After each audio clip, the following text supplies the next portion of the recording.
याच्यानंतर आपण लगेचच पुढचं आपलं जे सत्र आहे नियोजित त्याला सुरुवात करतो आहे. विशेष व्याख्यान आहे. मी सुरुवातीला आपल्या सर्व संयोजन समितीला विनंती करते त्यांनी मंचावर यावं.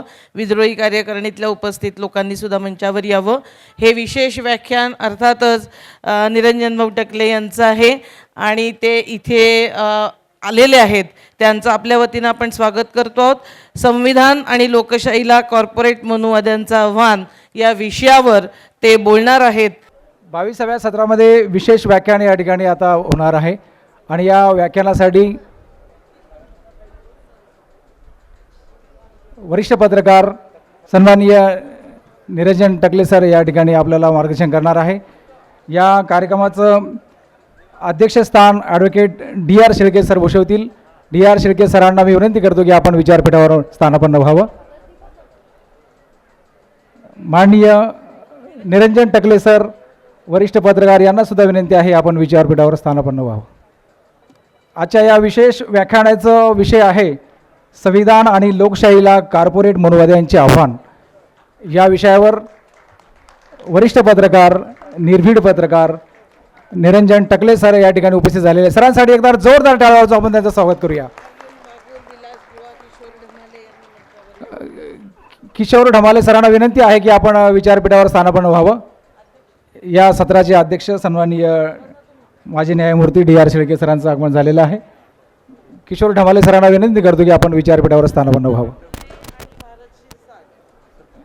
प्राध्यापक भारत सिरसाट अनंत भवरे यांना सुद्धा विनंती आहे की आपण विचारपीठावर स्थानापन्न व्हावं. चकोर सर आणि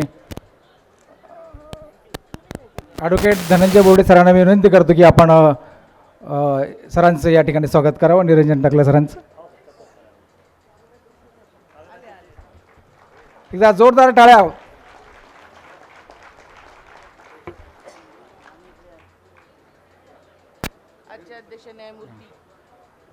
त्याचप्रमाणे आजचे कार्यक्रमाचे अध्यक्ष माजी न्यायमूर्ती सन्माननीय DR शेळके सर यांचा सत्कार करण्यासाठी ॲडव्होकेट वैशालीताई डोळस आणि अनिलकुमार बस्ते सरांना मी विनंती करतो की आपण अध्यक्ष सरांचं स्वागत करावं. एकदा जोरदार टाळ्या होऊ द्या. आजच्या या व्याख्यान सत्राचे अध्यक्ष सन्माननीय DR शेळके सरांचा या ठिकाणी सत्कार झालेला आहे. आपला सर्वांचा अधिक वेळ न घेता आपण आता लगेच पुढच्या कार्यक्रमाकडे वळणार आहोत. वेळ खूप झालेली आहे आणि सरांना सुद्धा जायचं आहे. तर जास्त वेळ न घेता मी आदरणीय निर्भीड आणि सडेतोड स्पष्ट वक्ता ज्यांची जास्त ओळख सांगण्याची गरज नाही, आपण सर्व जाणकार आहात, सगळे आपण सरांना ओळखता, सरांना मी विनंती करतो की आपण व्याख्यान या ठिकाणी आपण आपले विचार मांडावे. धन्यवाद सर. विद्रोही साहित्य संमेलनाच्या मंचावरती उपस्थित असलेले आदरणीय प्रतिमाताई परदेशी, मंचावर उपस्थित असलेल्या आदरणीय वैशालीताई, आदरणीय धनंजयजी, उपस्थित सर्वच मान्यवर, समोरही बसलेले अनेक मान्यवर, खूप थोर माणसं काही समोर आहेत, सर्वच जण, या संमेलनाचे अध्यक्ष आदरणीय अशोकजी राणासाहेब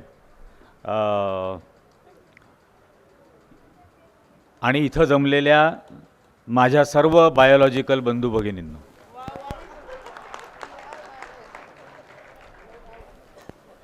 मला या संमेलनाला म्हणजे याही संमेलनाला बोलवलं याबद्दल पहिल्यांदा तर किशोरदादा आणि प्रतिमाताई यांचे अतिशय मनपूर्वक आभार. मी काल रात्रीपासून विचार करत होतो ॲक्च्युली, आणि बऱ्याच गोष्टी घडत होत्या, म्हणजे व्यक्तिगत बाबतीत पण घडतात, बाहेरही घडत असतात, पण व्यक्तिगत काही गोष्टी अशा घडत होत्या की लक्षात येत होतं की, कारण असं होतं की बऱ्याच ठिकाणी भाषणांना जातो आणि भाषण झाल्यानंतर वगैरे खूप जणं फोटो काढतात, फोटो काढल्यानंतर खूप आवडलं, तुम्ही खूप चांगलं बोललात, खूप ॲग्रेसिव्ह बोललात वगैरे वगैरे सगळेजण म्हणतात, खूप भारावून गेलो, खूप प्रेमात पडलो वगैरे काय काय बोलतात. पण नंतर ज्या वेळेला जे बोललो आहे त्याच्याशी एकनिष्ठ राहण्याची वेळ येते त्यावेळेला ते मागे हटतात. आणि मग असं मला वाटलं, काल रात्रीपासून मी तो विचार करत होतो की कदाचित आपण उद्या असं जाहीर करावं की हे माझं सार्वजनिकरित्या केलेलं शेवटचं भाषण असेल. यानंतर सार्वजनिक कार्यक्रमांमध्ये मी भाषणं करायला जाणार नाही.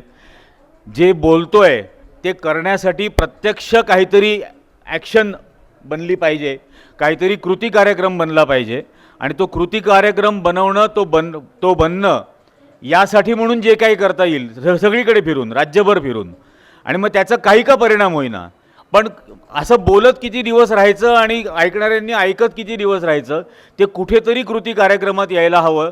कारण की इतकी भयंकर परिस्थिती निर्माण झालेली आहे आणि अनेकांना अजूनपर्यंत त्या निर्माण झालेल्या परिस्थितीचं गांभीर्य कळलेलं नाही, त्याचं भान अजूनपर्यंत आलेलं नाही. आणि किती प्रचंड धोका अगदी येणाऱ्या काळामध्ये, काही महिन्याच्या काळामध्ये आपल्यासमोर असणार आहे याचीही कल्पना नाही. आणि म्हणून असं वाटतंय की राजकीय पक्षांना तर नाहीच नाही आहे, पण निदान आपल्याला याची काहीतरी जाणीव असायला पाहिजे, याचं भान असायला पाहिजे. आणि ते जर आहे, आपल्याला समजतं आहे, तर निदान त्यासाठीचा काहीतरी कृती कार्यक्रमामध्ये त्याचं रूपांतर करणं, म्हणजे विद्रोही साहित्य संमेलनामध्ये येणं, याच्यामध्ये विद्रोहाचे विचार ऐकणं, विद्रोहाचे विचार सांगणं, पण विद्रोह करणं हा जो भाग आहे तो यापुढे येण्याच्या काळामध्ये करायचा, हे मी माझ्या स्वतःच्या मनाशी ठरवलं. आणि म्हणून मी असं म्हटलं की आता कदाचित शेवटचं भाषण आहे असं आपण समजू. कालच मला मी ती व्हॉट्सॲपवरती एका कार्यक्रमाची पत्रिका होती, इथंच औरंगाबाद संभाजीनगरलाच, काल काहीतरी म्हणे संविधान प्रचार आणि प्रसाराचं एक काहीतरी कार्यक्रम झाला आणि तो घर फडणवीस आला होता. आणि अनेकांची घरं फोडणारा तो इथं येऊन आला आणि तो इथं संविधानाचा प्रचार करणार, आणि त्याच्याच पक्षाचे दिवटे घोषणा देत होते की 400 पार झालं तर संविधान बदलून टाकू म्हणून. आणि अशा पद्धतीने शहाजूकपणा हा कसा दाखवायचा. आणि हे करत असताना तिकडे प्रयागराजला कुंभमेळ्यामध्ये 30 डोकी एकत्र येतात आणि ते 30 दिवटे असं म्हणतात की 12 वर्ष आम्ही 12 महिने 12 तास काम केलं आणि आता हिंदू राष्ट्रासाठी म्हणून आम्ही नवीन संविधान त्याचं बनवलं आहे आणि ते तिथे जाहीर करणार. हा जर महाराष्ट्राचा गृहमंत्र्यामध्ये दम असेल तर त्या प्रयागराजमध्ये अशी घोषणा करणार यांच्या विरोधामध्ये देशद्रोहाचा खटला भर, आम्ही तक्रारदार बनायला तयार होतो. हे होऊच कसं शकतं या देशात की कोणीतरी एका धर्मावर आधारित 30 जण 12 करून या देशाचे 12 लावण्यासाठी म्हणून एक हिंदू धर्माच्या, हिंदू राष्ट्राच्या संविधानाची घोषणा करतं आणि हे इथं भारताच्या संविधानाचा प्रचार आणि प्रसार करायला येतं. हे विरोधाभास राखतात जाणीवपूर्वक सतत. हे रावण 10 तोंडाचा होता, हे 1000 तोंडाचे आहेत, 1000 डोक्यांचे आहेत. प्रत्येक डोकं, प्रत्येक तोंड वेगवेगळं बोलत राहतं. समोरचा मनुष्य कन्फ्यूज राहतो आणि मध्य भाग जो आहे नागपूरला रेशीम बागेत, तो त्याला जे करायचं आहे ते करत राहतो पुढे. आणि म्हणून अनेक वेळेला ही गोष्ट मी बोलत राहिलो की आत्तापर्यंत 2014 पासून सतत सर्वजण हा विचार करत राहतात की त्या मोदीचं काय करायचं, शहाचं काय करायचं, फडणवीसचं काय करायचं. हे तिघजण म्हणजे लक्षणं आहेत, आजार नाही. आजार रेशीम बागेत ते नागपूरला, त्या आजारावरचाच उपचार झाला पाहिजे. हे बास आपोआप लक्षणं सगळी दूर होतील. पण केव्हा तरी या ॲक्शन प्लॅनसाठी म्हणून आपण आता यायला हवं. हा आजचा जो विषय आहे, संविधान आणि भारतीय लोकशाहीला असलेला कॉर्पोरेट मनुवाद्यांचा धोका, हा फक्त कॉर्पोरेट मनुवादी नाही राहिले ताई, आता ज्युडिशियल मनुवादी आले, आता मीडियामधले मनुवादी आले. हे अनेक वेगवेगळ्या अंगाने हा हायड्रा येतो, तशा पद्धतीने हे आता येत आहेत आणि पूर्णपणे या संविधानात्मक उभ्या केलेल्या व्यवस्थेचा कब्जा घ्यायचा आणि पुन्हा एकदा तीच व्यवस्था त्यांना अभिप्रेत असलेली वर्चस्वाची, ब्राह्मण्यवादाची ही इथं उभी करायची. यासाठीची ही सगळी धडपड चाललेली आहे. आणि म्हणजे आत्ता अर्थसंकल्प सादर झाला केंद्र सरकारचा. अर्थसंकल्पाच्या आदल्या दिवशी इकॉनॉमिक सर्वे ऑफ इंडियाने इकॉनॉमिक सर्वे सादर केला, एक त्या गेल्या वर्षाचा आर्थिक सर्वेक्षण. वर्तमानपत्रवाले, मुख्य प्रसार माध्यमं, मेनस्ट्रीम मीडियामधले सगळेजण आकडेवाऱ्यांच्या बातम्या करतात. पण मला माहिती आहे, कारण मी माध्यमात काम केले, devil lies in the details, त्याच्या तपशिलामध्ये सैतान लपलेला आहे. आणि तपशील काय सांगतात, इकॉनॉमिक सर्वे ऑफ इंडिया असं सांगतो की ग्लोबल वॉर्मिंगचा भारताला त्रास होतोय कारण भारतामध्ये नॉनव्हेज खाणाऱ्यांची संख्या वाढते आहे. हे इकॉनॉमिक सर्वेचं काम आहे का? नॉनव्हेज खाणाऱ्यांची संख्या वाढते हे इकॉनॉमिक सर्वे सांगतो आणि म्हणून ग्लोबल वॉर्मिंग क्लायमेट चेंजचा आपल्याला त्रास होतोय. त्याच्या पुढे जाऊन अत्यंत संतापजनक वाक्य आहे आणि त्यात त्यांनी दिलंय की आम्ही भारतात सर्वे केला, लोकांना मुलगा व्हावा याची इतकी अपेक्षा असते की मुलगा जन्माला येईपर्यंत ते मुली जन्माला घालत राहतात आणि मग मुलगा जन्माला आला की मग ते अपत्य घालणं बंद करतात. आणि अशा भारतामध्ये या नरेंद्र मोदी या म्हणजे काय म्हणायचं अमानवी नॉन बायोलॉजिकल पंतप्रधानाच्या सरकारने केलेल्या सर्वेमध्ये त्यांनी वापरलेला शब्द आहे हा इकॉनॉमिक सर्वेमध्ये की भारतामध्ये 2 कोटी अनवॉन्टेड डॉटर्स आहेत. नकोशा झालेल्या मुली 2 कोटी आहेत. हे शब्द भारत सरकार वापरतं इकॉनॉमिक सर्वेमध्ये. संताप येतो. ओल्या बांबूनी फटके मारले पाहिजे यांना. हे या पद्धतीने बोलणार.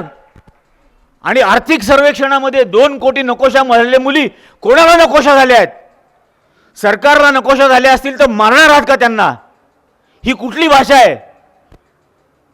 पण या पद्धतीने इकॉनॉमिक सर्वे म्हणतो. ते पुढे जाऊन सांगतात चायनाचा जीडीपी जास्त आहे, सिंगापूरचा जीडीपी जास्त आहे, व्हिएतनामचा जीडीपी जास्त आहे, कारण या 3 देशांमध्ये लोकशाही नाही. ही प्रस्तावना आहे का हुकुमशाही आणण्याची? ही प्रस्तावना आहे का या देशाचं संविधान डिस्कार्ड करण्याची? ही तुम्ही सुतोवाच करत आहात का या गोष्टीचं? आणि मग लोकशाही असलेले इतर देश जे प्रगती करतायत, ज्यांचं पर कॅपिटा जीडीपी म्हणजे भारताचा दरडोई उत्पन्न किती आहे? $2200-2300. बांगलादेशाचं $2900 आहे आणि अमेरिकेचं $80,000 आहे. लोकशाहीच आहे ना. तिथं परवा ट्रम्प बोलला तर कालपासून त्याच्या विरोधामध्ये सगळेजण रस्त्यावर उतरायला लागले. अभिनेते मला पुण्यामध्ये बोलावलं होतं त्या टिळक रोडला. तर टिळक रोड एक हिंदू राष्ट्र आहे, तिथल्या त्या इंडियन मेडिकल असोसिएशनच्या हॉलमध्ये, आणि तिथं बोलावलं आणि तिथं हा असाच विषय अभिव्यक्ती स्वातंत्र्य. म्हटलं अमेरिकेमध्ये एवढं अभिव्यक्ती स्वातंत्र्य आहे की रॉबर्ट डिनेरो सारखा अभिनेता हॉलिवूडचा हा उघड असं बोलू शकतो की डोनाल्ड ट्रम्प इज अन ॲसहोल. आणि मला कितीही वाटत असलं की मोदी इज अन ॲसहोल तर मी नाही म्हणू शकत. असं मला किती का वाटेना, पण हे मी नाही म्हणू शकत. तेवढं अभिव्यक्ती स्वातंत्र्य इथं नाही आहे. हे कळतं, हे मी जे बोललो याचाही अर्थ लोकांना कळतं. पण या पद्धतीने फ्रेम करायला लागतं ना. हे असं फ्रेम का करावं लागतं? कारण या प्रत्येक गोष्टीवरती, या प्रत्येक स्वातंत्र्याचा आपल्याला मिळालेल्या गळा दाबणं चालू आहे. हे एक एक टप्प्यांनी पुढे जाणार. नंतर तो नॉन बायोलॉजिकल संसदेत भाषण करून सांगतो या देशातल्या गोरगरीब आणि मध्यमवर्गीयांचं कल्याण कर, अशी मी माता लक्ष्मीकडे प्रार्थना करतो. तू कशासाठी बसलाय ड्युट्या? सांग ना. मग मी नालायक आहे, मला हटवा इथून. ते महालक्ष्मीच्याच भरोसे राहा, मेरे भरोसे मत रहो. हे उघडपणाने पंतप्रधान बोलतात संसदेमध्ये स्वतःची जबाबदारी टाळून. आणि मग हेच जर असेल तर या देशातल्या गरिबांनी स्वतःचीही काळजी केलेली आहे, देशाचीही काळजी केलेली आहे, या पुढेही करेल. यांच्यासाठी तो आश्रित नाही आहे. तो इकॉनॉमिक सर्वे असं सांगतो की government should get out of the business. आणि कोणत्या बिझनेसमधून गेट आउट? तर कामगारांचे वर्किंग आवर्स किती असावे, कामाचे तास किती असावेत, त्यांना आठवड्याची सुट्टी असावी की नाही, ती द्यावी की नाही, त्यांना महिन्याचा पगार द्यावा का रोजंदारीचा पगार द्यावा, ते परमनंट करावे का नाही करावे, त्यांना वर्षामध्ये बोनस द्यावा का नाही द्यावा, त्यांना पगारी सुट्ट्या असाव्या की नाही असाव्या, हे आता खाजगी क्षेत्रावर सोडून द्या. Government should get out of the business. हे इकॉनॉमिक सर्वे म्हणतो. आणि हा कॉर्पोरेट मनुवादाला जन्म घालण्याचा प्रकार सरकार करत आहे. या देशातल्या कामगारांना, मजुरांना आठवड्याची सुट्टी मिळाली पाहिजे, कामाचे तास 8 तास असले पाहिजेत, वर्षातून एकदा बोनस द्यायला पाहिजे, पगारी रजा असायला हव्यात. हे कायदे करून घेण्यासाठी आपलेच बाप लढले आणि त्यांनी हे हक्क इंग्रजांकडून मिळवून दिले. आणि हे आता निघालेत याला संपूर्ण गोष्टीला डिस्कार्ड करायला. हे कॉर्पोरेट मनुवादाचे जन्मदाते असे आहेत. याच्या अनेक अनेक फॅक्टर्स आहेत पुढे. मग नारायण मूर्तीसारखा माणूस म्हणतो की सायबेरियामध्ये ट्रेनमधून फिरत असताना मला तिथलं दारिद्र्य दिसलं आणि मला फार मन विषण्ण झालं. का भारतात नव्हतं का? भारतातलं दारिद्र्य बघावंसं वाटलं नाही. आणि हे भाषण हे बोलल्याच्या दुसऱ्या दिवशी इन्फोसिसनी 26,000 कर्मचारी कामावरून काढून टाकले. 26,000 का? 96,000चा त्याचा कॅश बॅलन्स आहे त्या कंपनीचा. तू 26,000 कामगारांना कमी कामात पगार देऊ शकत नव्हता. त्यांना दारिद्र्यामध्ये ढकलायला निघाला तुझ्या देशातल्या लोकांना. आणि तुझा उत्पन्न तुझा प्रॉफिट शाबूत राहावा म्हणून कामगारांनी 100 तास काम करावे. तो L&Tचा सुब्रमण्यम तो असं सांगायला लागला की रविवारी सुद्धा काम केलं पाहिजे. घरी जाऊन बायकोचं काय तोंड बघायचंय का? तुझ्या बायकोचं तोंड नसेल बघण्यासारखं, आम्हाला काय करायचंय त्याच्याशी? तू नको बघूस. आणि कसं का असे ना, जर त्या माणसाला त्याच्या घरी त्याच्या बायकोच्या समोर त्याच्या मुलांच्या समोर बसून मनाला हलकं वाटणार असेल तर त्याला बसू दिलं पाहिजे. तू कोण अडवणारा? पण अशा पद्धतीने वेठबिगारी आणायची, हे सर्व कायदे रद्द करण्याची भाषा करायची, त्याचं सुतोवाच करायचं, हे म्हणजे आर्थिक सर्वेक्षणातून करायचं. आणि म्हणून मी म्हटलं की म्हणजे हा कॉर्पोरेट मीडियातून कसा मनुवाद आणतो याची बातमी केली कोणी?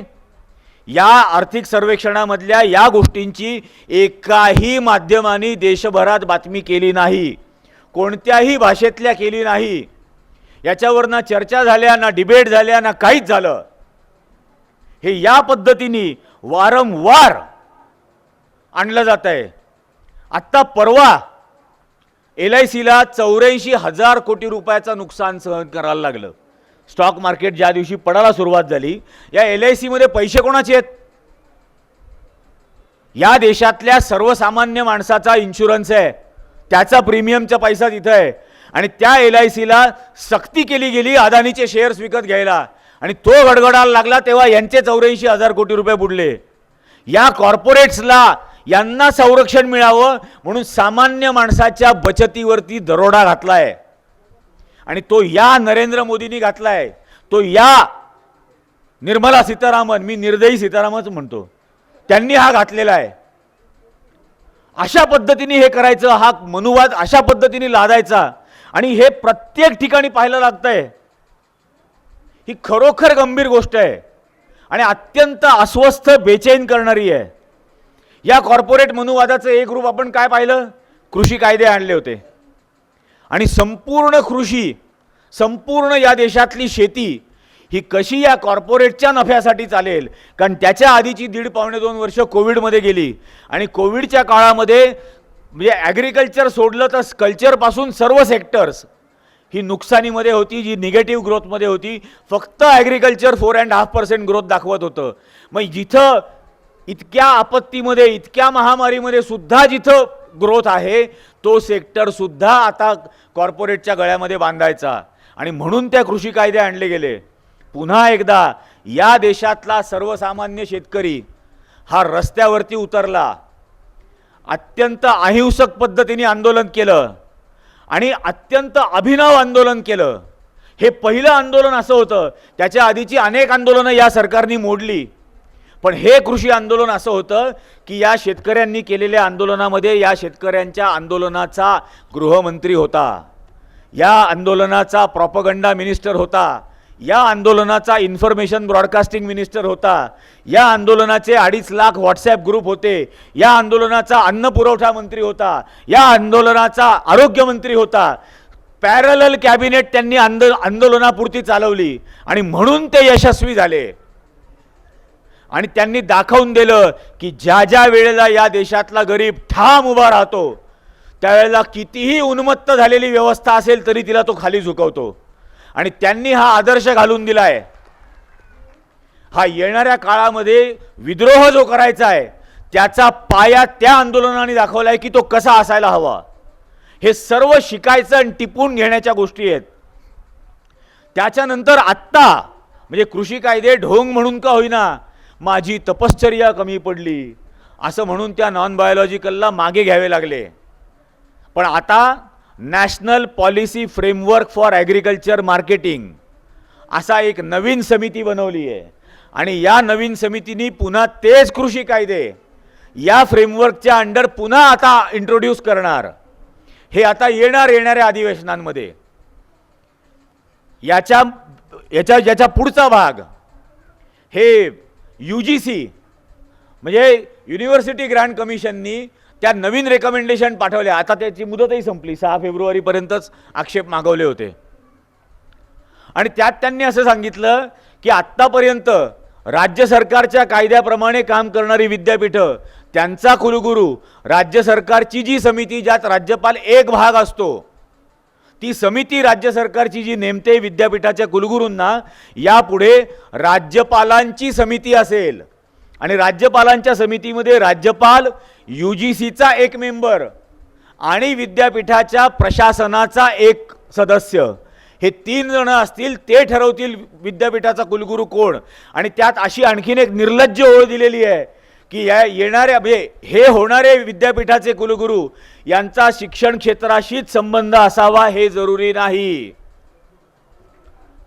म्हणजे विद्यापीठाचा कुलगुरूचा शिक्षणाशी संबंध असावा हे जरुरी नाही. तो शाखेतून डायरेक्ट झाला कुलगुरू तरीही चालेल. प्राध्यापक होण्यासाठी जी किमान पात्रता नेटची परीक्षा आहे ती नेटची परीक्षा यापुढे कंपल्सरी नाही. ती पास केलेली नसेल तरीही चालेल, त्या परीक्षेला बसला नसेल तरीही चालेल. शाखेतून डायरेक्ट वर्गात प्राध्यापक हा शिक्षण क्षेत्रावरचा आहे. याच्यामध्ये आपण ऑलरेडी पाहतोय अभ्यासक्रमांमध्ये कसे बदल केले जात आहेत. वैद्यकीय अभ्यासक्रमामध्ये डार्विनचा थेअरी ऑफ इव्होल्यूशन काढून टाकला, उत्क्रांतीचा नियम, आणि पुत्र कामेष्टी यज्ञावरती 15 मार्काचा प्रश्न आहे. पुत्र कामेष्टी येणाऱ्या काळामधल्या डिलिव्हरीज या यज्ञ करून केल्या जातील, करू देणार का? आणि मग या अकलेच्या दिवाळखोरांना परदेशात कोणी उभं करेल का? यांना विश्वगुरू व्हायचं आहे आणि पाठीमागं सरकून ते पुत्र कामिष्टीचे यज्ञ शिकायचे आहेत. पण हे शिक्षण क्षेत्रामध्ये करणार आहेत.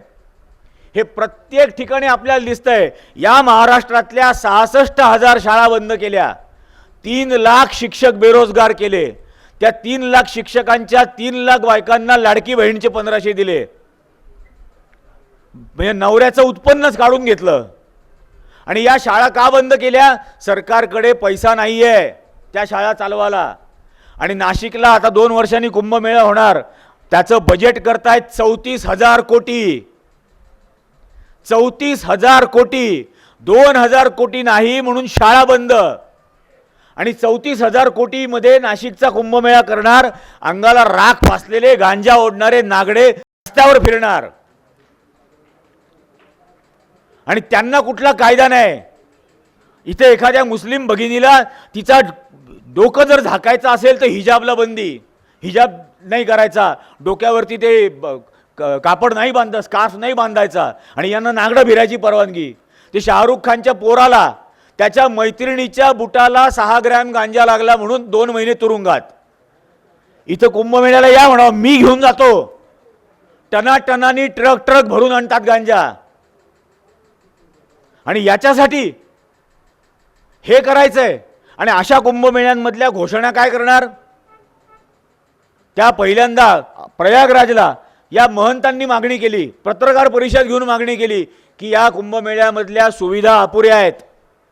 दुसऱ्या दिवशी योगी आदित्यनाथनी पत्रकार परिषद घेऊन जाहीर केलं 8 लाख कंडोम सरकारतर्फे वाटू.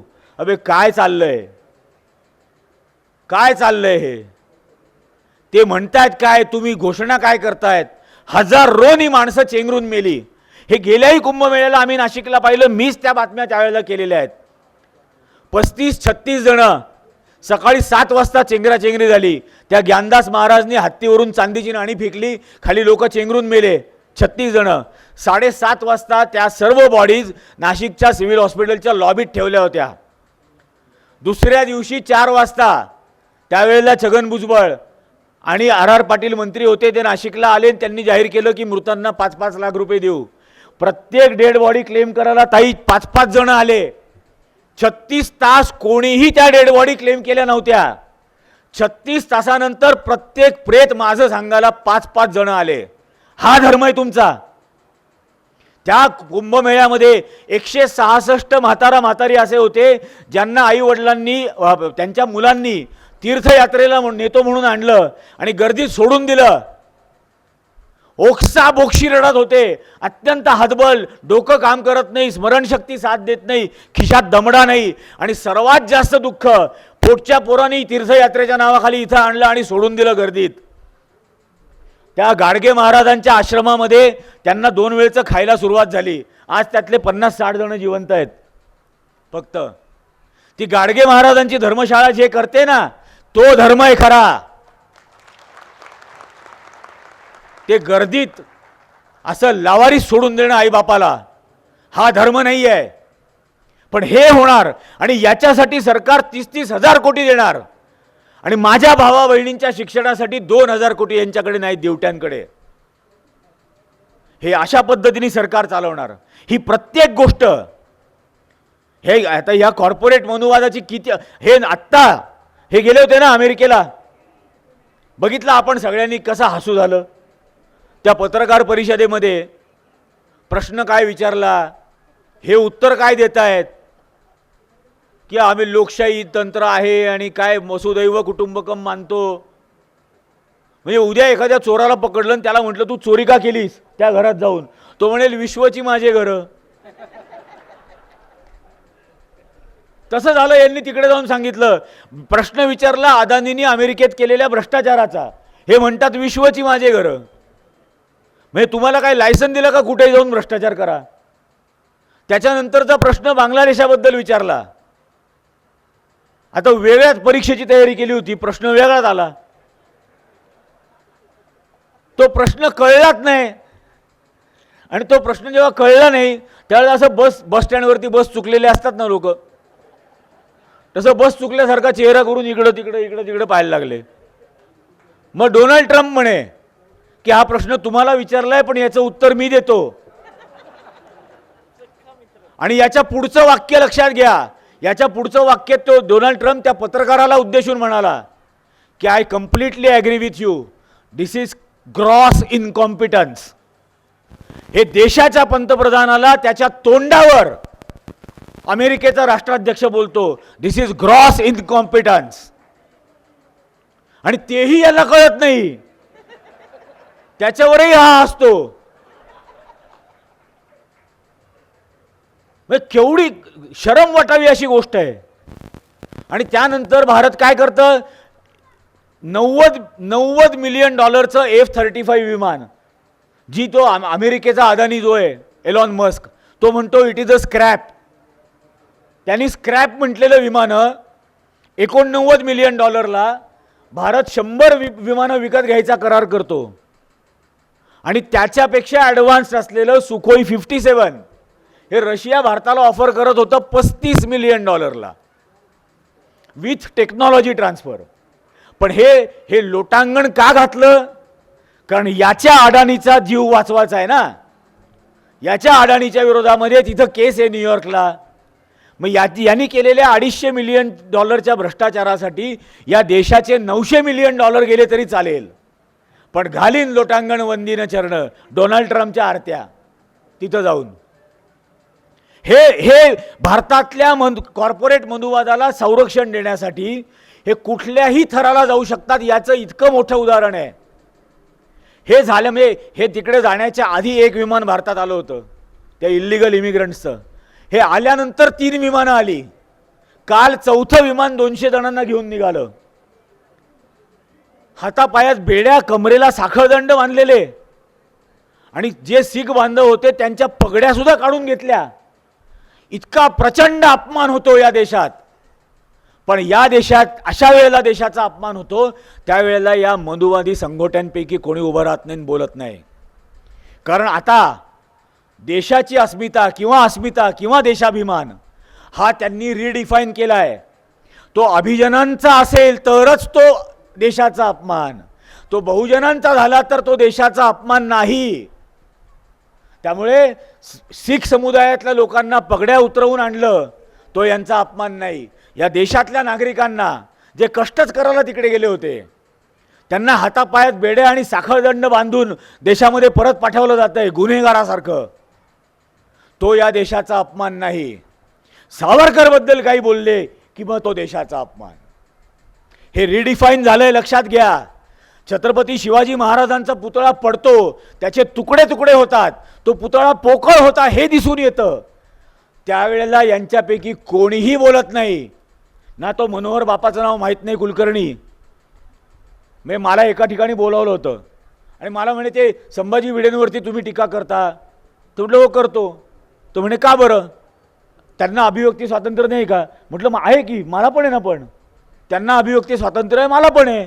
माझ्या स्वातंत्र्यात मी टीका करतो. आणि मोहनदास करमचंद गांधी यातलं करमचंद आम्हाला माहिती आहे, याचं नाव याच्या पुढे मी मनोहर बापाचं नाव माहीत नाही कुलकर्णी असं घेऊ का? काय काहीतरी म्हणे. म्हटलं मग तुम्हाला माहिती आहे का नाव? तर म्हणे नाही माहिती. म्हटलं मग त्यालाही माहीत नाही म्हणून तो लावत नाही. मग याच्या पुढे तसंच नाव घेऊ आम्ही. पण छत्रपती शिवाजी महाराजांचा अपमान होतो तेव्हा ना भिडे बोलतो, ना एकबोटे बोलतो, ना फडणवीस बोलतो. आज तागायत माफी मागितली नाही फडणवीसने, कोणी बोलत नाही.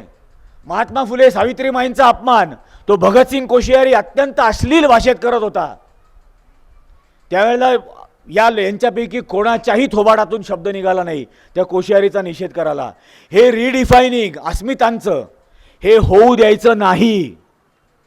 हे होऊ द्यायचं नाही. हे खरोखर लक्षात घेणं गरजेचं आहे. आणि यांनी किती का माफीपत्र लिहिना, यांना आयुष्यातली शिक्षा ही महिलेवरती बलात्कार करण्याची झालेली का असे ना, प्रयत्न केल्याची.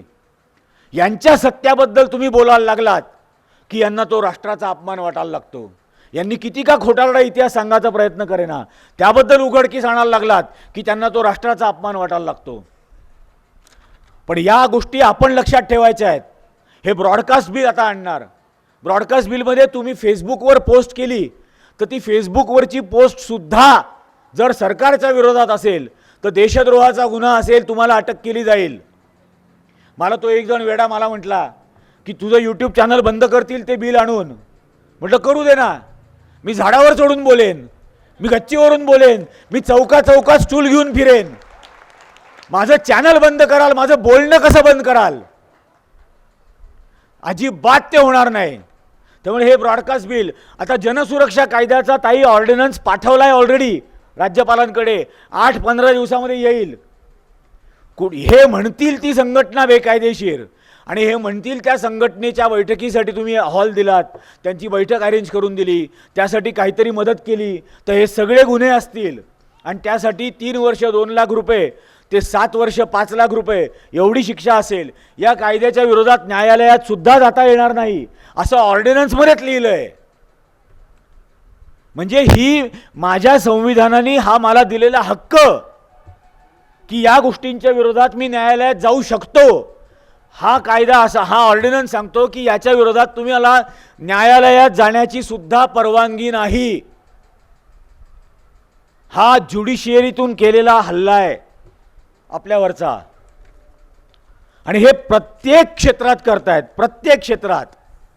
मी मगाशी जे म्हटलं म्हणजे बदलापूरला त्या 4 वर्षाच्या चिमुकल्या मुलीवरती बलात्कार केला जातो.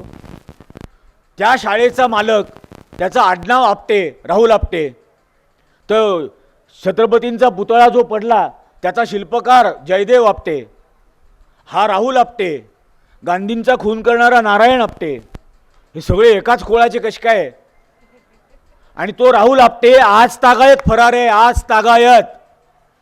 आणि यातला एकमेव साक्षीदार जो होऊ शकत होता त्या अक्षय शिंदेला गोळ्या घातल्या, त्याचा खून केला. आणि अक्षय शिंदेचा खून करायच्या वेळेला सांगितलं काय होतं की त्यांनी पिस्तूल काढलं पोलिसाच्या होल्स्टरमधलं आणि गोळ्या मारल्या. आणि आता रिपोर्ट सांगतो की पिस्तुलीवरती अक्षय शिंदेच्या फिंगरप्रिंटच नाही आहेत. म्हणजे पुरावा हटवला राहुल आपटेला वाचवण्यासाठी. आणि त्यावेळेला बदलापूरमध्ये होर्डिंग लावले होते या फडणवीसचे, हातात पिस्तूल घेतलेले, बदलापुरा असे. खारघरमध्ये एका मंदिरामध्ये मंदिराच्या पुजाऱ्यांनी बलात्कार केला. काय झालं त्या केसचं ऐकलं का पुढे काही? काही नाही. अशा घटनांच्या बातम्या नंतर माध्यमं करणार नाहीत. अशा घटनांबद्दल राजकीय पक्षाचे नेते विधानसभेत बोलणार नाहीत, चर्चा करणार नाहीत. कारण तो आरोपी त्या अभिजन वर्गातून येतो. मग बाकी दुसरं कोणी केलेलं असेल तर त्याच्याबद्दल वाटेल ती चर्चा करतील. अक्षय शिंदे मारूनच टाकला. आता परभणीमध्ये हत्याच केली ना पोलिसांनी, इन्स्टिट्यूशनल मर्डर केला ना परभणीत. काय त्याच्याबद्दल पुढे बोललं जात आहे? खुशाल महाराष्ट्राचा मुख्यमंत्री विधानसभेमध्ये धादांत खोटं बोलतो, धादांत खोटं बोलतो.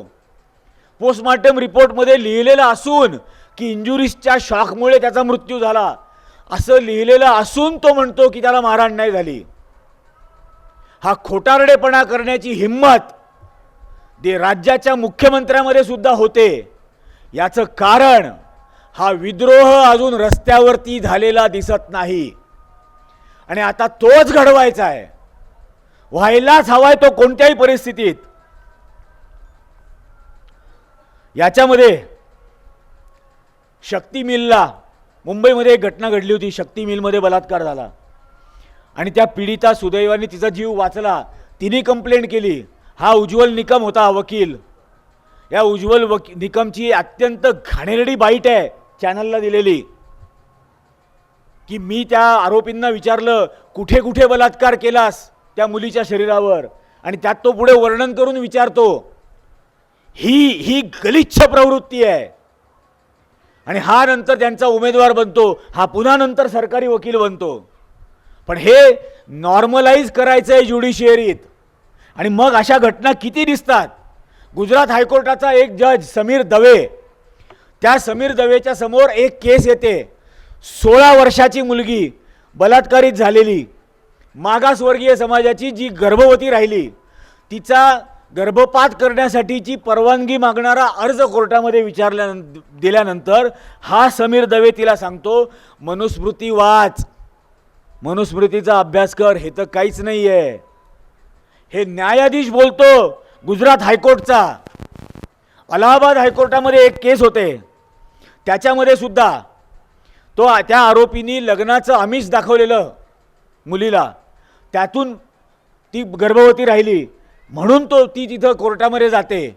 त्याच्यावरती हा म्हणतो मी तिला लग्नाचं प्रॉमिस केलं होतं पण लग्न नाही करत, कारण तिला मंगळ आहे आणि मंगळ असलेल्या मुलीशी लग्न केलं तर माझा तर लगेच मृत्यू होईल.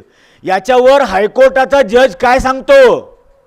हायकोर्टचा जज लखनौ विद्यापीठातल्या ज्योतिषशास्त्र विभागाला सांगतो की खरंच या मुलीची कुंडली तपासून पहा की तिला मंगळ आहे का नाही. ही या देशाच्या न्याय व्यवस्थेची अवस्था झालेली आहे. ही अवस्था झालेली आहे आणि म्हणून याचा गंभीर विचार व्हायला हवा. हे जे सत्यमेव जयते होतं ना न्याय व्यवस्थेचं आणि देशाचं ब्रीद, ते आता यतो धर्मोस्ततो जया असं बदलून टाकलंय ऑफिशियली. की आत्तापर्यंत आपण म्हणत होतो किशोरदादा आहे, आपण भेटल्या तुम्ही म्हटलात सत्य की जय हो. सत्यमेव जयतेचा अर्थच तो आहे, सत्याचाच विजय होणार. आणि यांचं नवीन स्लोगन सांगते यतो धर्मोस्ततो जया, धर्माचाच विजय होणार. मग ती किती का असत्याची बाजू असे ना, हे परिवर्तन होत आहे. आणि हा म्हणून मी म्हटलं हा ज्युडिशियरीमधून सुद्धा मनुवाद कसा आणला जातोय. त्या अलाहाबादच्या त्या आरोपीचं नाव गोविंद राय आणि त्या अलाहाबाद हायकोर्टच्या जजचं नाव ब्रिजराज सिंग, आणि तो लखनौ विद्यापीठाला शिफारस करून सांगतो की खरंच हिचा मंगळ आहे की नाही पहा. या स्थितीपर्यंत न्यायालय आणून ठेवलेली आहेत.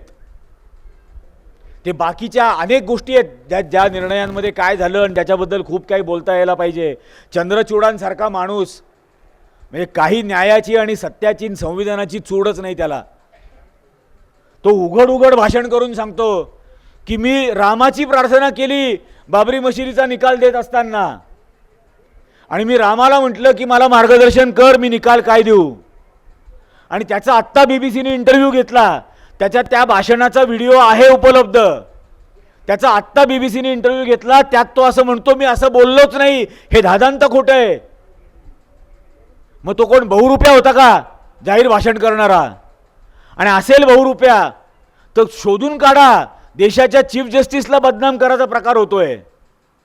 आणि बाबरी मशिदीच्या निकालामध्ये सुद्धा हात असतो त्या पॅनलवरती, राफेलच्या निकालामध्ये सुद्धा हात असतो त्या बेंचवरती, लोयांच्या प्रकारामध्ये सुद्धा हात असतो त्या बेंचवरती. हे सगळे योगायोग आहेत का? यातला एकही योगायोग नाही. हे व्यवस्थितपणे केलेलं आहे. हा Shaktikanta Das, MA history, reserve बँकेचा गव्हर्नर होता, इतिहासामध्ये MA केलेला माणूस, तो आता रिटायर झाला. कालपासून त्याला पंतप्रधानांचा इकॉनॉमिक ॲडवायझर म्हणून नेमला आहे. या माणसाने गेल्या 6 महिन्यात, रिटायर होईपर्यंतच्या 6 महिन्यात या देशाच्या परकीय गंगाजळीतले 140 बिलियन डॉलर खर्च केले रुपया घसरू नये म्हणून. म्हणजे 25% परदेशी परकीय गंगाजळी यांनी 6 महिन्यात उडवली आणि तरीही रुपया घसरला. कारण पंतप्रधान असं म्हटले होते की रुपयाची रुपयाची किंमत आणि पंतप्रधानाची आबरू ही कशी घसरते बघा. तो रुपया थांबलाच नाही, कारण पंतप्रधानाची आबरू घसरणं थांबतच नाहीये. आणि म्हणून ही अवस्थेपर्यंत येऊन बसलं. याच्यामध्ये क्षमा सावंत नावाची मुलगी, मी तिला 3-4 वेळा भेटलो अमेरिकेत. म्हणजे अमेरिकेमध्ये किमान म्हणजे काय म्हणतो आपण त्याला, किमान वेतनाचा कायदा, मिनिमम वेज ॲक्ट, हा अमेरिकेमध्ये क्षमा सावंत या महाराष्ट्रातल्या मराठी बहुजन मुलीच्या कष्टामुळे आला. तिथं किमान वेतनाचा कायदा नव्हता, तो क्षमा सावंतमुळे आला. आणि क्षमा सावंतनी CA NRCला विरोध केला म्हणून आता तिची आई 82 वर्षाची अत्यवस्था आहे भारतात. तिला भारत सरकारने विजा दिला नाही. भारत सरकारने तिला विजा नाकारला. अमेरिकेमध्ये पुलिट्झर फाउंडेशनतर्फे कास्टिझम इन युनायटेड स्टेट्स, अमेरिकेमधला जातीयवाद, बाबासाहेब बोलले होते ना की हे मनुवादी जिथं जिथं जातील तिथं तिथं जात घेऊन जातील. हे अमेरिकेमध्ये रोज घडतंय, प्रत्येक कॉर्पोरेटमध्ये घडतंय. आणि पुलिट्झर फाउंडेशननी कास्टिझम इन युनायटेड स्टेट्सवरती फंडिंग केलेलं एक प्रोजेक्ट बनवून घेतलं. ती जी अय्यर नावाची मुलगी ते प्रोजेक्ट करत होती, मी 6-7 वेळेला तिने मला बोलवलं, तिथं आम्ही भेटलो 12-12 तास. आणि ही मुळात कास्टिझमची जन्म कुठून होतो इथपासून ती सुरुवात झाली. ती अमेरिकेतला कास्टिझम संपवायचा प्रयत्न करते, पण यांना इथं तो हवा आहे ना, म्हणून क्षमा सावंतला विजा देणार नाही. आणि या प्रत्येक गोष्टीमध्ये हे करत असताना मोनोपोलीज आणायच्या. हेल्थमध्ये काय बघितलं आपण, आरोग्यामध्ये कोविड आलं त्यावेळेला हा दिवटा आपल्याला सांगत होता, टाळ्या वाजवा, थाळ्या वाजवा, दिवे लावा, दिवे बंद करा. माझं संविधान मला सांगतं वैज्ञानिक दृष्टिकोन वाढवा, ते मूलभूत कर्तव्य आहे. हा वैज्ञानिक दृष्टिकोन संपवत होता. टाळ्या वाजवायला सांगत होता, थाळ्या वाजवायला सांगत होता. आणि त्याचं निर्बुद्ध स्पष्टीकरण बाहेर व्हॉट्सॲप युनिव्हर्सिटीत फिरत होतं की रेझोनन्स होतो आणि मग ती रेझोनेटिंग फ्रिक्वेन्सी वाढते आणि मग त्या रेझोनेटिंग फ्रिक्वेन्सीमुळे विषाणू मरतात. त्या कुंभमेळ्यातले का नाही मेले? आता जो बॅक्टेरिया झाला, हे सगळे शंख वाजवत होते ना 1.5 कोटी, का रेझोनेट नाही झालं? 50 बॅक्टेरिया लेवल 50 असेल तर ते आंघोळीच्या योग्य पाणी आहे असं समजलं जातं.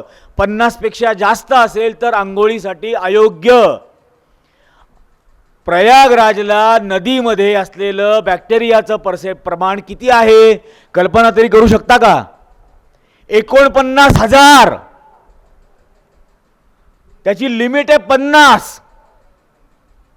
आणि हे काय म्हणणार की त्या पाण्यात आंघोळ केली की आत्तापर्यंतची पापं धुतली जातात. तिथं पापं धुवायची, लगे रेल्वे स्टेशनवर जाऊन रेल्वे फोडायला घेतल्या यांनी, नवीन पापाला सुरुवात. अरे 12 वर्ष पापं नका ना करू, कशाला करायला लागेल असल्या डुबक्या आंघोळ्या, आणि तेही अंगाला राख फासलेल्या गंजड्यांबरोबर. त्यात महिलांच्या स्नानाचे व्हिडिओ ऑनलाईन विकणारे 3 गुजराती गुजरातमध्ये पकडले गेले, हिंदू. इतकी तर विकृत मानसिकता आहे. या सगळ्यातली. आणि हे कोविडसारख्या महामाऱ्या येतात त्यावेळेला ते सगळं मोनोपोलिस्टिक करून दिलं जातं की याच कंपन्या बनवणार, याच कंपन्या देणार, त्याचं वितरण राज्य सरकार म्हणजे भारत सरकारच कोणाला किती द्यायचं हे ठरवणार. आणि ते 800 रुपयात एक लस तुम्हाला विकत घ्यायला लागणार, 1600 रुपयात 2 लस, एक बूस्टर डोस आणखीन 800 रुपये. माझ्या जन्मापासूनच्या सगळ्या लसी मी मोफत घेतल्या, फुकट घेतल्या. आणि फुकट घेतलेल्या लसी घेऊनसुद्धा मला कधीही कुठेही होर्डिंग बघावं लागलं नाही, thank you Nehru ji, thank you Indiraji, thank you Rajivji. इथं माझ्या पैशानी मी लस घेतली आणि बाहेर कटआउट लावलेला थँक्यू मोदीजी. ही मोनोपोली क्रिएट केली.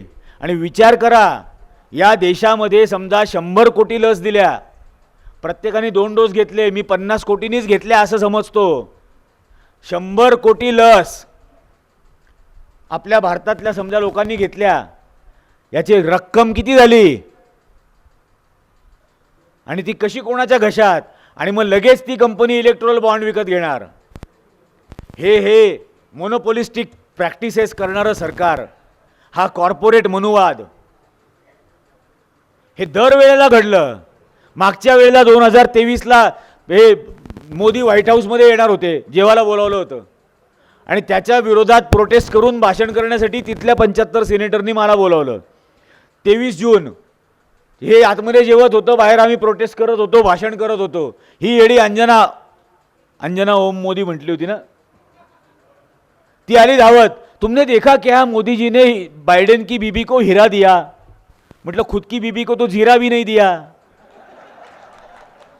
और बाइडेन की बीबी को हीरा भी मेरे ही कमाई से दिया, मेरे ही टैक्स से दिया, खुद ने तो कुछ कमाया ही नहीं है. यांनी तर आयुष्यात काही केलंच नाही. ही बेरोजगारी बेरोजगारी बेरोजगारी आपल्याला प्रश्न पडतो, कारण हाच सांगतो छाती बडवून की आयुष्याची 35 वर्ष मी भीक मागून खाल्ली. ज्यांनी कधी स्वतःचं पोट सुद्धा स्वतःच्या कमाईनी भरलं नाही, तो काय रोजगार निर्माण करून देईल तुम्हाला. यांनी कधी बायको सांभाळली नाही, यांनी कधी आई सांभाळली नाही, हा रोजगार देणार आहे? हा आपल्याला निर्माण करायचा आहे. आणि आता त्याचे मार्ग आपण निर्माण करायचे, तेच आपण शोधायचे आहेत.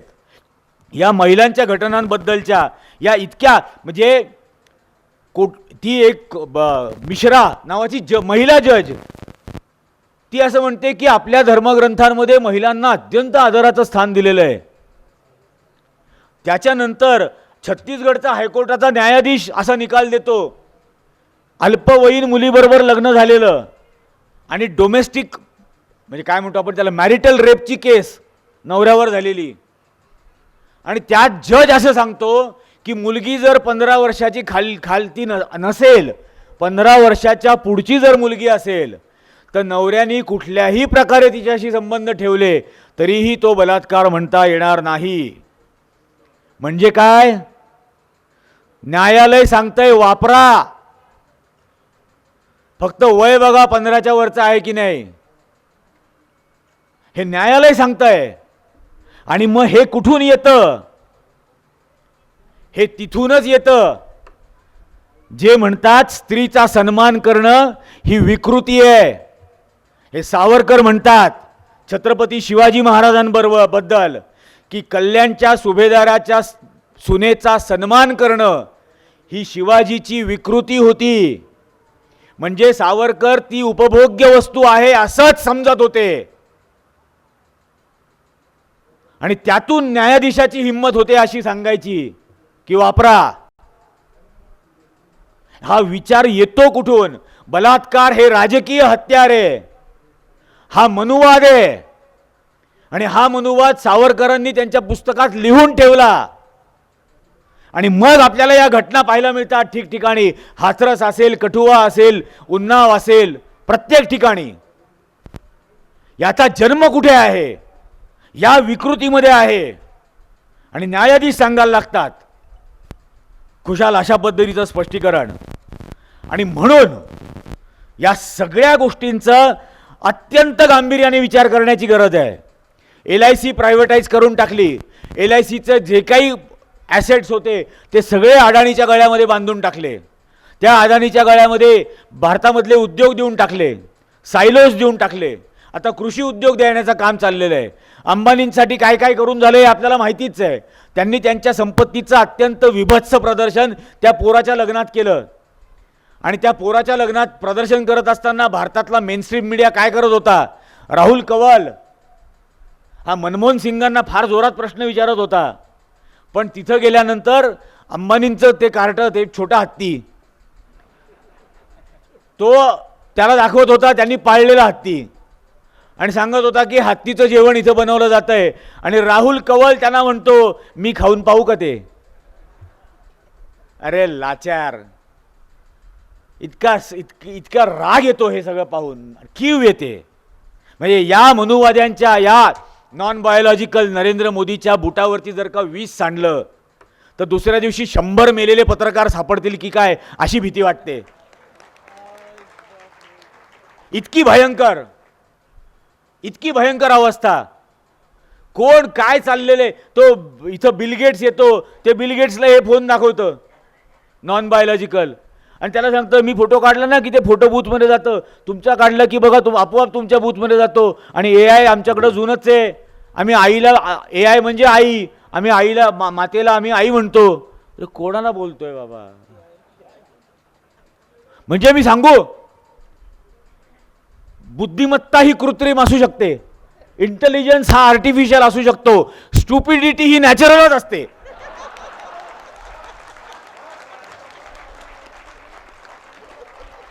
मूर्खपणा नैसर्गिकच असतो. आणि मग तो समोर बिल गेट्स असो, का आणखीन एलॉन मस्क असो, का डोनाल्ड ट्रम्प असो, का आणखीन कोणीही असो. मागच्या वेळेचा वर्षाचाच तो किस्सा होता.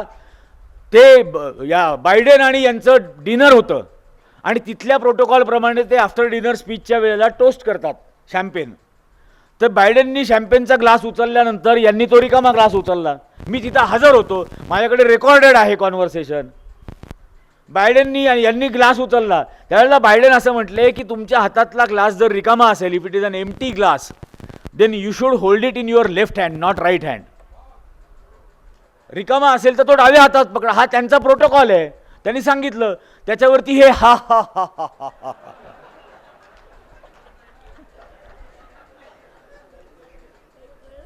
त्याच्यावरती बायडेन म्हणे no I am not kidding. त्याच्यावरती हे पुन्हा हा हा हा हा. तेव्हा मला कळलं रॉंग नंबरला मिस कॉल देणं काय असतं.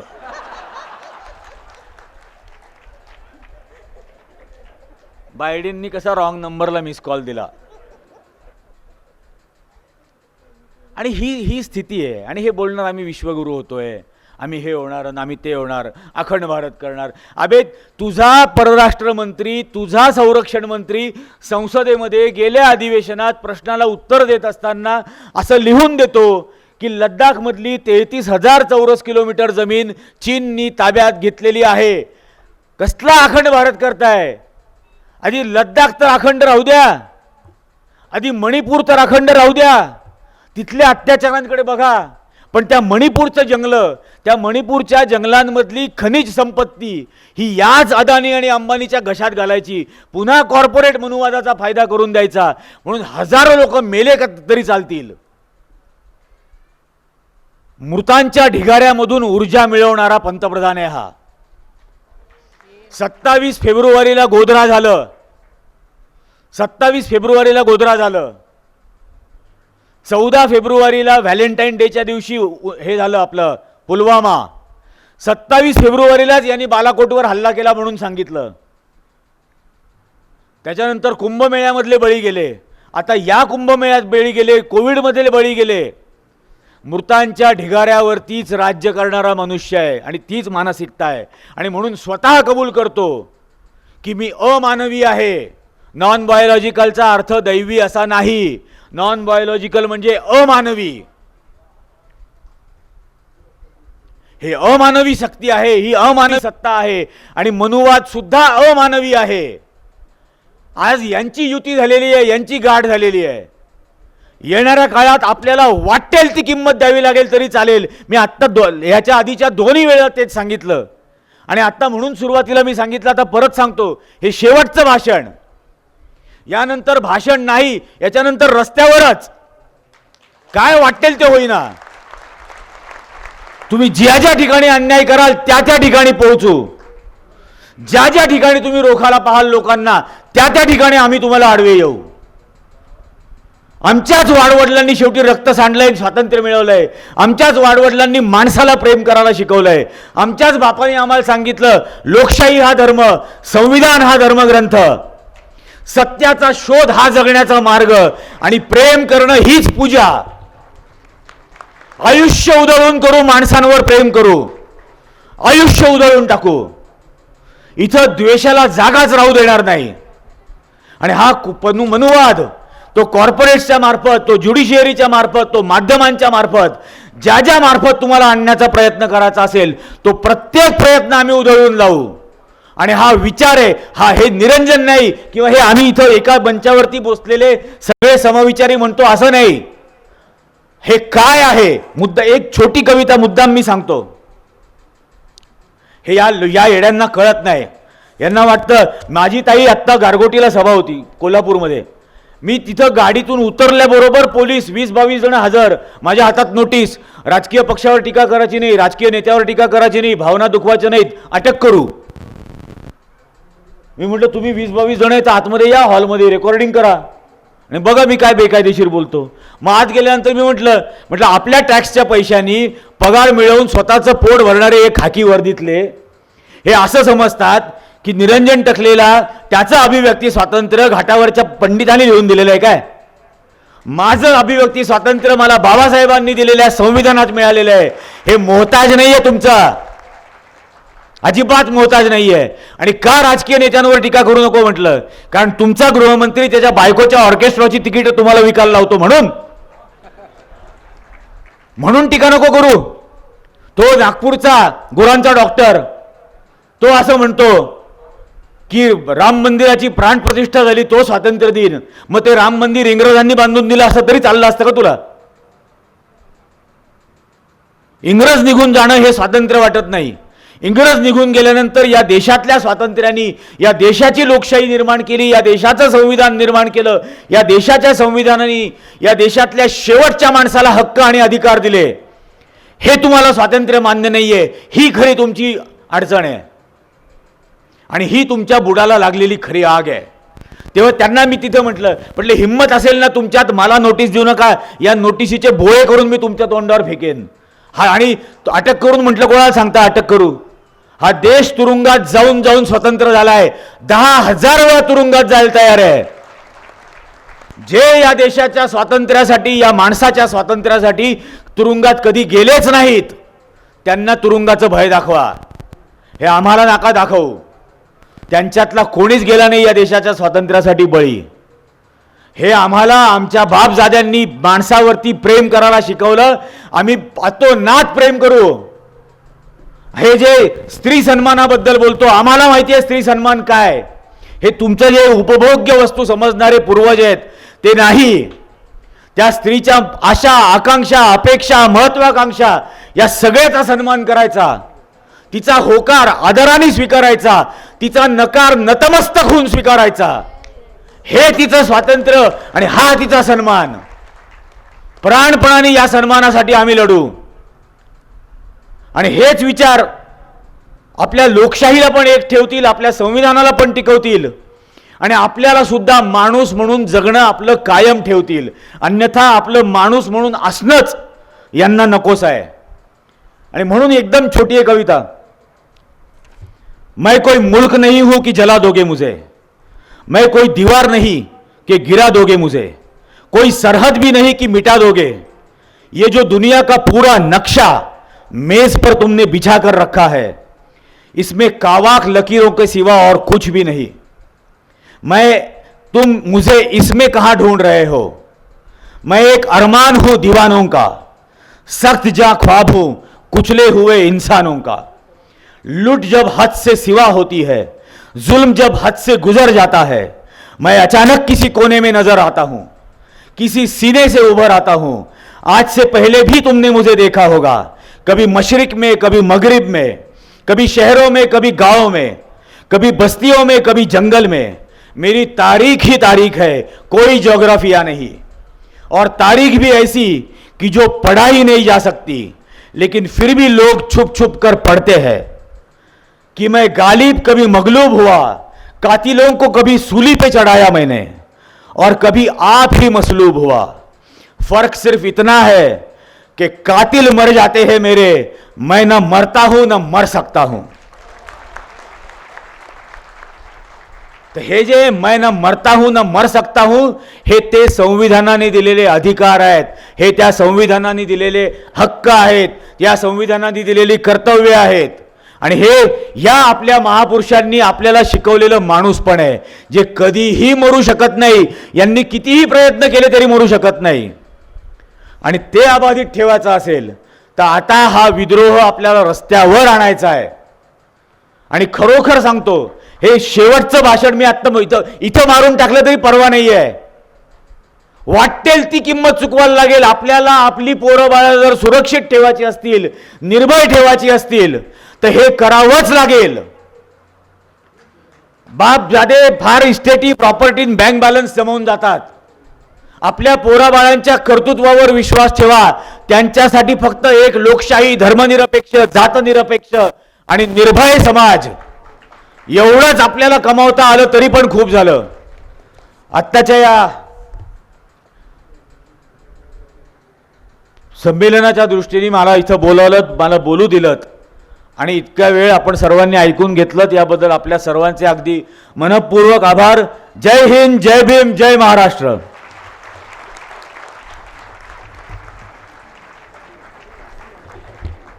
धन्यवाद सर। आपण विविध मुद्द्यावर सडेतोड आपले विचार मांडले, त्याबद्दल आपले मनपूर्वक आभार। आपल्या निर्भीड मांडणीमुळे सत्य समजण्यास मदत झाली। समाज हितासाठी अशी प्रखर मते मांडणाऱ्या व्यक्तींची खरंच गरज आहे।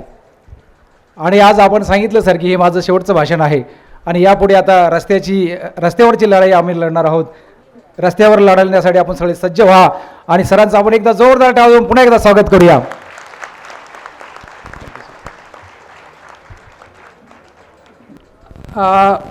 सॉरी बरं का, मी एक फक्त सरांनी जी घोषणा केलेली आहे की यापुढे भाषणपेक्षा कृतीवरती जोर द्यायचा, तर या संमेलनाचा विद्रोही मराठी साहित्य संमेलनाचा स्वागताध्यक्ष म्हणून मी सतीश चकोर पुढच्या लढाईसाठी त्यांच्यासोबत सज्ज आहे। त्यांनी कधी बोलवायचं आम्ही सोबत आहोत। मला असंच यापुढे आपण फक्त बोलणं गरजेचं आहे, हे नक्की आहे, बोललं पाहिजे, पण नुसतं बोलूनही चालणार नाही, आपल्याला कृती करावी लागेल।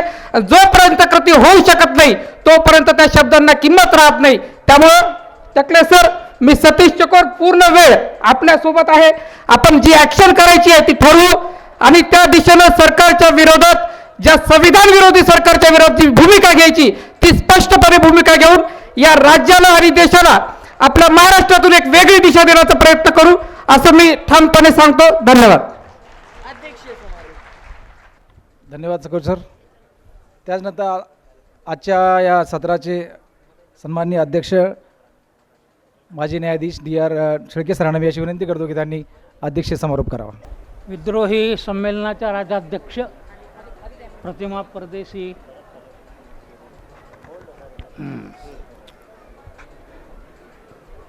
मुख्य संघटक किशोर ढमाले हे एवढे कृतिशील असे नेते आहेत। हे दाम्पत्य एक आदर्श दाम्पत्य आहे, म्हणजे जणू काही महात्मा फुले सावित्रीबाई फुलेच। तर यांनी आजपर्यंत 18 संमेलनं घेतली विद्रोही, आता हे 19वे संमेलन आहे।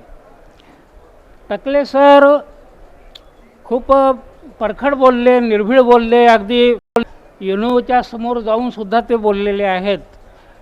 ते जे काही बोलले शब्द न शब्द खरा आहे, मान्य आहे, पण वास्तव काय दर्शवितं? 90% सरकार भाजपचंच आहे, केंद्र सरकार आहे भाजपचंच आहे। एक दक्षिणेतली राज्य सोडली तेथे रामस्वामी पेरियार वगैरे यांचा प्रभाव आहे, बाकी उत्तर प्रदेश सर्व त्यांनी काबीज केलेला आहे।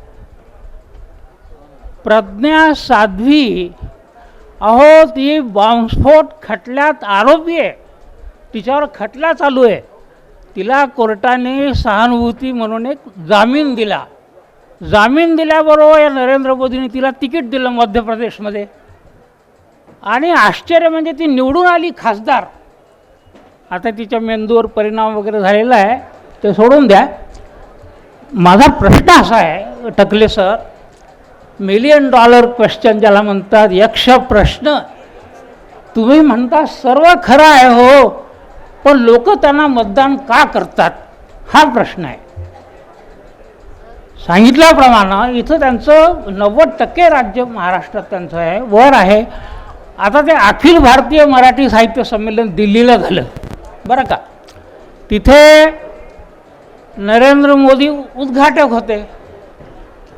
त्यांनी भाषणामध्ये अरे बाबा मराठी भाषेचा उद्धार कसा करावा, मराठी भाषेच्या उत्कर्षासाठी आम्ही काय प्रयत्न करू, काय निधी देऊ, हे बोलण्याऐवजी ते काय बोलले माहीत आहे? ते असं बोलले की RSS स्थापन होऊन 100 वर्ष झालेली आहेत आणि RSSची स्थापना एका मराठी माणसाने केली आणि त्याचा वारसा मी जपत आहे. अरे ते बाबा तुम्हाला RSSचं शताब्दी साजरी करायची तर वेगळा समारंभ घ्या ना. अखिल भारतीय मराठी साहित्य ते काय व्यासपीठ होतं का? मोदींना म्हणजे काय प्रसंगाचं औचित्य तरी आहे की नाही? टकले साहेबांनी सांगितलं की ते ट्रम्पसमोर ते इंटरव्ह्यू झाला, त्यांना काही ते इंग्रजी समजत नव्हतं, त्याचं इंग्रजी फाडफाड, ते इंग्लिश ॲक्सेंट यांना काही समजत नव्हतं, गोंधळल्यासारखे म्हणत होते आणि काहीतरी बोलले मग वसुधैव कुटुंब वगैरे वगैरे. तर बंधूंनो असं आपल्याकडं चालू आहे, परिस्थिती फार विदारक आहे.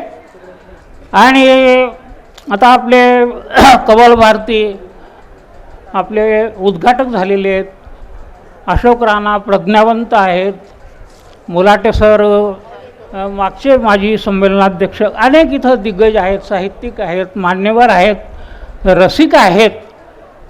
टकले सर तुमच्या या मताशी मी सहमत नाही की मी आता हे थांबवितो, सार्वजनिक कार्यक्रमात बोलणं थांबवितो, असं नाही.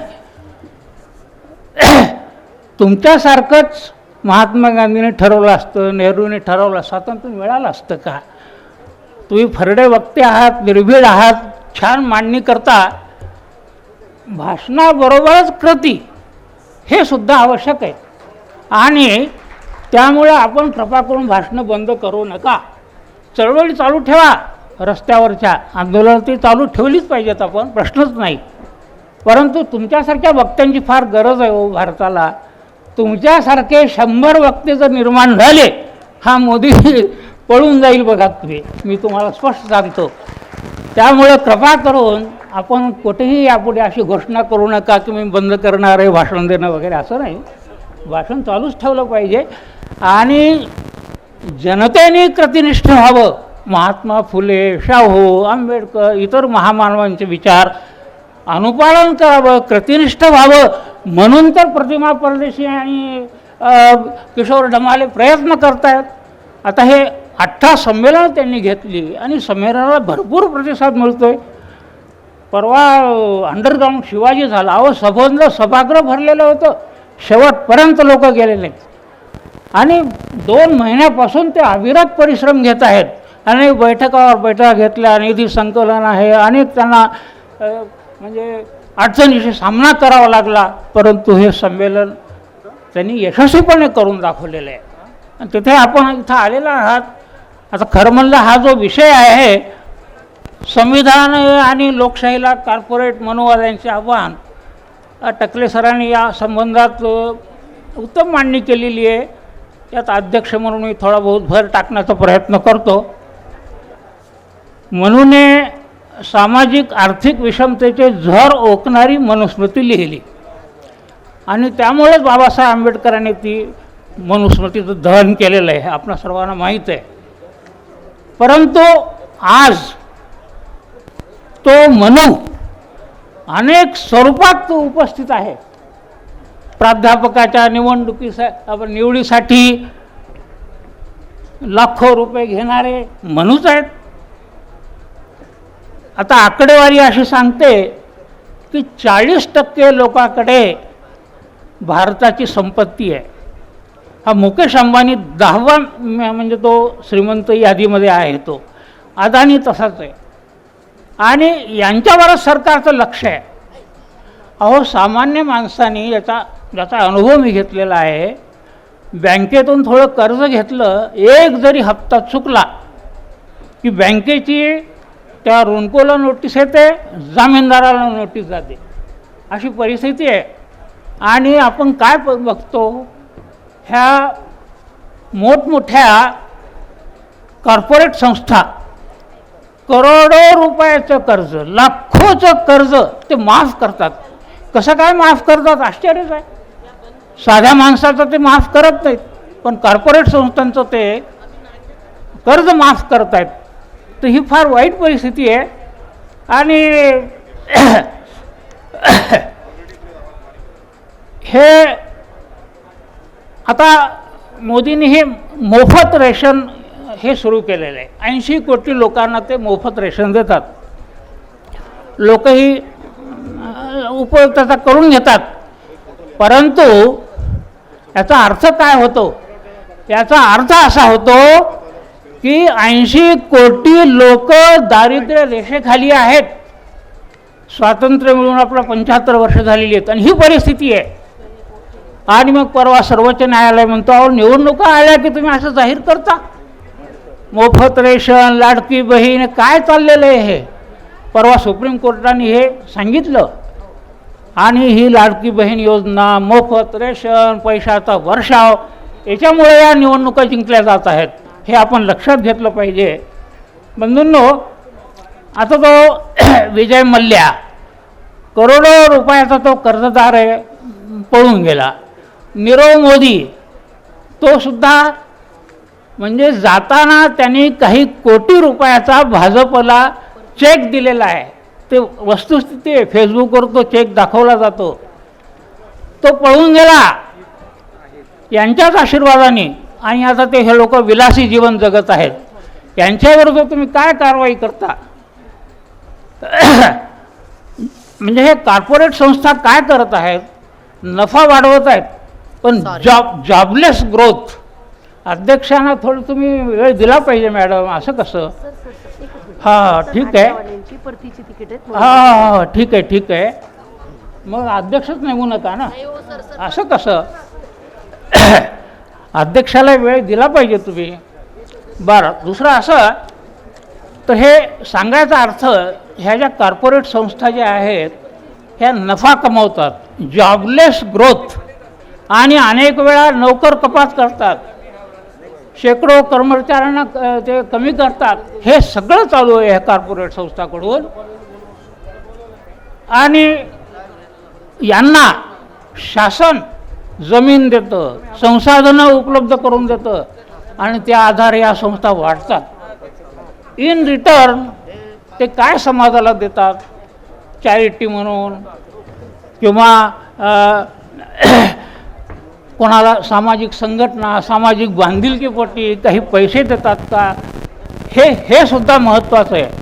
शासन सर्व त्यांना संसाधनं देतं. आता हे आर्टिफिशियल इंटेलिजन्सबद्दल टकले साहेबांनी मांडणी केलेली आहे, त्याबद्दल मी काही बोलत नाही. संविधानाने आर्टिकल 21 अनुच्छेद 21 खाली राईट टू लाईफ असा अधिकार दिलेला आहे. हा मूलभूत अधिकार आहे. राईट टू लाईफ याचं इंटरप्रिटेशन सुप्रीम कोर्टाने असं केलेलं आहे की प्रत्येकाला, नागरिकाला सन्मानानं जीवन जगण्याचा अधिकार आहे. नुसतं राईट टू लाईफ म्हणजे आयुष्य जगण्याचा आधी केडा मुंग्यासारखं नाही, प्रतिष्ठेचं जीवन त्याला मग प्रतिष्ठेचं जीवन जगता आणण्यासाठी काय केलं पाहिजे? त्याला उदरनिर्वाहाचं साधन उपलब्ध करून द्या, निवारा द्या, हे सगळं केलं पाहिजे. तरच त्या राईट टू लाईफचा अर्थ काहीतरी होतो. त्यानंतर शेतकरी घाम गाळून शेती पिकवतात, पण त्यांना त्याचा शेतीचा मोबदला मिळत नाही, हमीभाव ठरत नाही. हे सुद्धा सध्या घडत आहे. त्यानंतर संविधानाचा सारनामा स्पष्ट म्हणतो की सेक्युलर सोशलिस्ट रिपब्लिक, याची आम्ही ग्वाही देतो. मग सोशलिस्टचा अर्थ काय आहे? सोशलिस्टचा अर्थ असा आहे की गरिबांच्या उत्थानासाठी तुम्ही शासनाने योजना राबविल्या पाहिजेत. आणि याबाबत आपल्या संविधानातसुद्धा आर्टिकल 43 आहे, 39 आहे, अनेक आहेत. पण शासन याचं अनुपालन कुठं करतं? तर हे जे आहे कॉर्पोरेट संस्थामुळं आर्थिक समानता काही स्थापन झालेली नाही आणि ही जी मंडळी आहे हे समांतर व्यवस्था चालवतात, पॅरलल अशा प्रकारचं. शासनाचं तर आहेच, पण याच्याशिवाय यांच्या पॅरलल संस्था चालू आहेत. तर बंधूंनो, तर अशा प्रकारे फार विदारक परिस्थिती आहे आणि या विदारक परिस्थितीमध्ये आपण सर्वांनी काय, मी जो तुम्हाला प्रश्न केला की टकले सरांनी वाक्यानं वाक्य खरं आहे, त्यांचं बोललेलं खरं आहे, परंतु मतदार का मतदान करतात त्यांना? चर्चिलने याचं उत्तर दिलं आहे. चर्चिलला, विन्स्टन चर्चिल जे होते पंतप्रधान ब्रिटनचे, त्यांना भारताला स्वातंत्र्य देण्याच्या विरोधात होते. एकाने त्यांना प्रश्न केला की अहो, सातासमुद्रापलीकडे आपण राज्य करतो, आपल्याला अडचणी, त्यांना अडचणी, स्वातंत्र्य का देत नाहीत? चर्चिल म्हणाला, स्वातंत्र्य, लोकशाही हे शिवधनुष्य आहे, ते पेलवणार नाही. भारतातील मतदार अप्रबुद्ध आहेत, अडाणी आहेत, राज्यकर्ते भ्रष्टाचार करतील, लोकांना लुटतील आणि ते सगळं आता वास्तवामध्ये आपल्याला दिसत आहे. तर चर्चिलचे उद्गार सार्थ ठरत आहेत. तर मतदारांनी प्रबुद्ध झालं पाहिजे. आणि टकले सर यापूर्वी आपल्याला म्हणाल्याप्रमाणे आपलं भाषणं वगैरे बंद करू नका, आंदोलन चालू ठेवा आणि लोकांनी कृतिशील राहावं, म्हणूनच ही विद्रोही संमेलनं होत आहेत. आणि हे जे काही प्रतिमा झालं, किशोर, त्यांचे सहकारी, त्यांची टीम, आमचे धनंजय बोर्डे त्याच्यामध्ये आहेत, या सर्वांचं हे संमेलन अत्यंत यशस्वी आयोजित केल्याबद्दल मी त्यांचं हार्दिक अभिनंदन करतो आणि येथे थांबतो. या सत्राचे आभार मानण्यासाठी मी अनंत भोरेजींना विनंती करतो की त्यांनी आभार प्रदर्शन करावं. आमचे आदर्श ज्येष्ठ स्नेही निरंजन टकले सर या ठिकाणी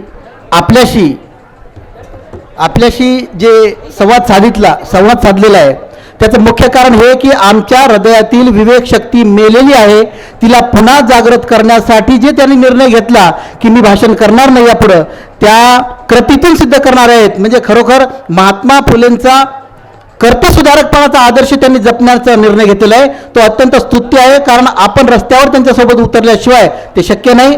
त्याचबरोबर त्यांच्या यूट्यूब चॅनलच्या माध्यमातून जे मार्गदर्शन आपल्याला मिळतं त्याच्यावरून आपण जागृत होऊन आपण रस्त्यावर उतरण्याचं त्यांच्यासोबत ही तयारी ठेवावी, हाच मुख्य मुद्दा त्यांनी या ठिकाणी व्यक्त केलेला आहे आणि त्यासाठीच हा निर्णय घेतलेला आहे. त्याबद्दल त्यांचे आभार. आदरणीय DR शेळके सरांनी अध्यक्षीय समारोप केला, त्यांचेही आभार. आणि शेवटी मी एक या ठिकाणी सरांसाठी एक कविता म्हणतो आणि थांबतो. गझल.